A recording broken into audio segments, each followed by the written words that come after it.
Thanks for checking out this horror debate series video. So for all of those uninitiated, what I'm doing is having debate videos with another individual in the horror community, your friendly neighborhood Uncle Pete, who has an awesome channel that you should check out if you haven't already.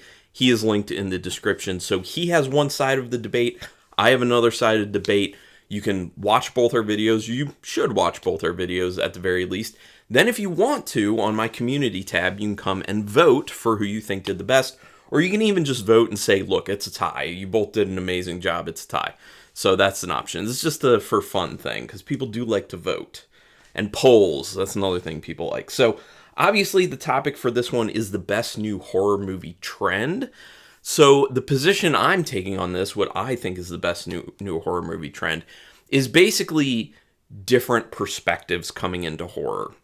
Now, I boiled that down to one particular perspective because it's a little too broad for me to just be like different perspectives. Although I do think the best trend has been, more female perspectives, which is the one that I'm choosing to argue right now, but also more gay perspectives, more lesbian perspectives, more perspectives from other countries, more perspectives from people who aren't just, Caucasian.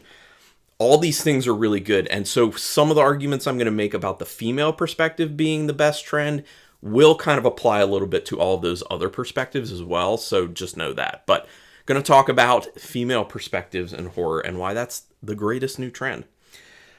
First point, horror stories have historically been predominantly told through the male perspective, white male perspective to be precise. So a new voice is just a nice change. You get different types of films. You get films that feel different to you. The perspective is different and you can tell that. When you're used to just getting one perspective, including the gaze of the camera, how the camera looks. There was one time I spoke to Jen and Sylvia Saska, the Saska twins, the Twisted Sisters, if you will. And they were telling me, I believe it was Jen who was saying to me, because I was asking them about the difference between their version of the David Cronenberg film Rabid and his version, and it hadn't come out yet. They were working on it basically, or I think it had just been greenlit. And she said that the big difference that they wanted to bring to it that Cronenberg was sold on was the fact that their camera work and their perspective was going to be through the female gaze, whereas through him, when he made the original film, is through the male gaze. And he found that very interesting, so he gave them the green light to do Rabid as opposed to some other filmmakers. So that kind of speaks to you're seeing the film in a different way. You can literally have one script, and if it's done by a woman versus done by a man, that story's going to come out differently. It's going to look differently. It's going to feel different, and we can see that in this new trend. My second point, it leads to new twists on stories because thought process and life experience is different.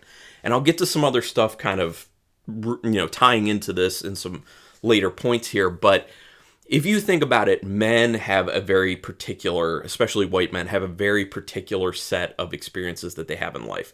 Yes, it is true, and I do believe this, that every individual person is different, but there are a lot of shared life experiences that come from being of the same sex, being of the same race, and being of the same sex and race. So when it's predominantly been all males, or predominantly been people who are white, or predominantly been white males, you end up getting a lot of the films feeling the same, and the stories feeling the same, and the stuff you're seeing in those stories feeling very similar. They all feel kind of homogenous at that point. So once you have someone else coming in, a great example of this would be, and it's not the female example, but an example of what I'm trying to get to, Jordan Peele. When Get Out came out, a lot of people saw that and were like, this perspective feels very different, especially for a film that got a lot bigger. A film like that has basically already been done before, called The Stepford Wives, a long time ago. Now, that's through a white male perspective. Get Out is the same story, but it's very different because it's done by a male who is black. And speaks to the whole life experiences are different, how you internalize things are different, how you process things are different, how you put it into film is different. So yes. It's led to great films like Men and Resurrection that help you feel discomfort women can have in a male-dominated society. That, I think, has been one of my favorite things. and is not something that I had really thought about a whole lot. Like, I had heard about it, but I hadn't deeply experienced it and thought about it until it was placed into film. Because what you need to understand is someone can tell you something, but when you're experiencing that same thing through a film, you're getting the music that makes it feel more impactful. You're getting the scene creation that immerses you into it. You're getting the acting performances. You're getting these recreations of these situations with wonderful actors who are able to really bring it to life and make it feel for you like it's real. And that puts you in the spot of the main character. And with those films that I mentioned, Men and Resurrection, the perspective is from a female's perspective. Now, I know Men, at least, I don't remember about Resurrection, but I know Men, at least, was done by, I believe, Alex Garland, who is obviously a white male, but he worked with a female, so at least he was getting a female perspective. So this isn't all about just women making film. It is partially that, but it's also, even when men are making film, when they're actually consulting with women to work on the script together or do the actual filmmaking together, or just get consultation and say, hey, does this track? Does this seem accurate to you? So there you go. You actually can feel what's going on there.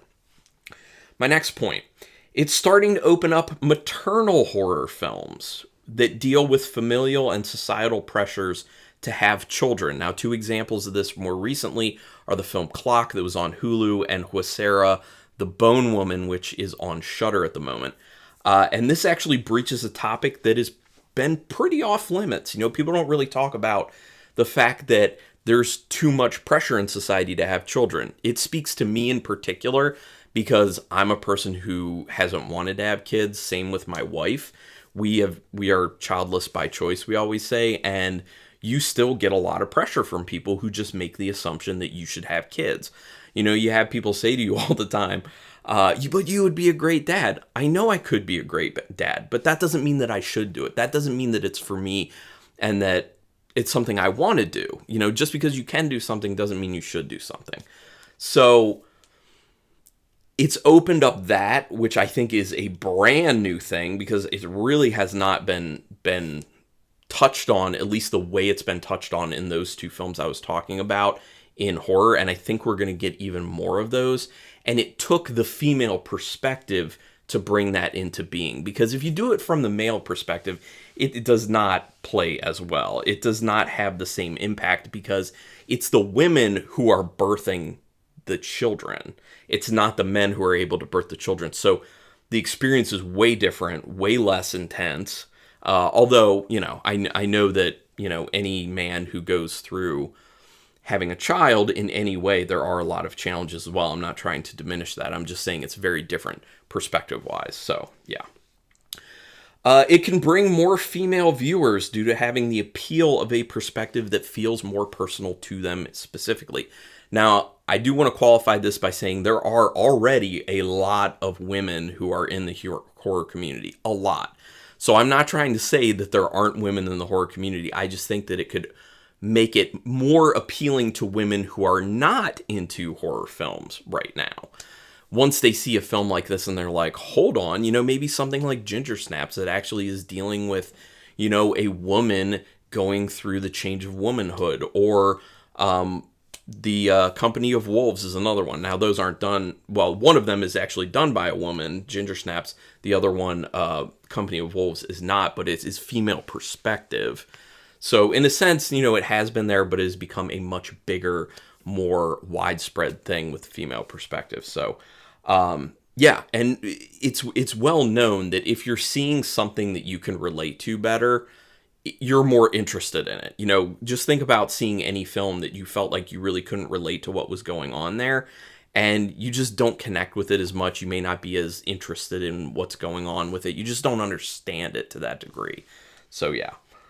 And then my last point I want to make is it can create more sympathy and understanding from male viewers, as it has for me personally, to be honest. Like I was talking about before, you know, those films like Resurrection and Men, I hadn't considered what it legitimately feels like to live in a male-dominated society sometimes and feel like you're constantly kind of underfoot and needing to watch yourself and not necessarily being listened to.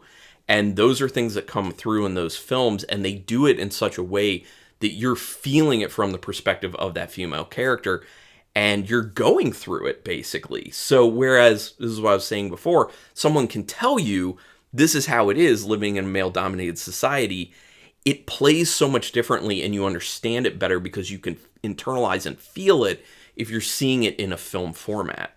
So, just saying, it makes it more, I don't want to say tangible, but to a degree, like if you can see it and almost touch it in that sense. But so those are all my points. I think it's a lot of strong points for that one. But would love to hear your thoughts on this. But not only that, but what you think is the best new trend in horror, and it doesn't necessarily have to be something like super deep, like what I'm talking about here, but.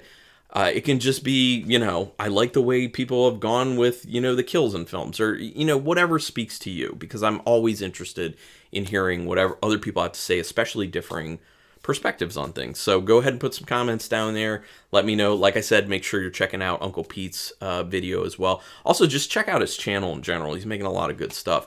And do both of us a favor. Subscribe to both our channels if you haven't already. I know a bunch of you out there probably already have, but everyone, subscribe to his channel, subscribe to my channel, hit the notification bell button because you'll know when we're putting up new videos. Because if you're watching just our two channels, each week you're going to get 5 videos between our two channels. That's pretty good. Can keep you pretty busy with good content. Anyway, thanks everyone for checking this out, and until next time, keep it brutal.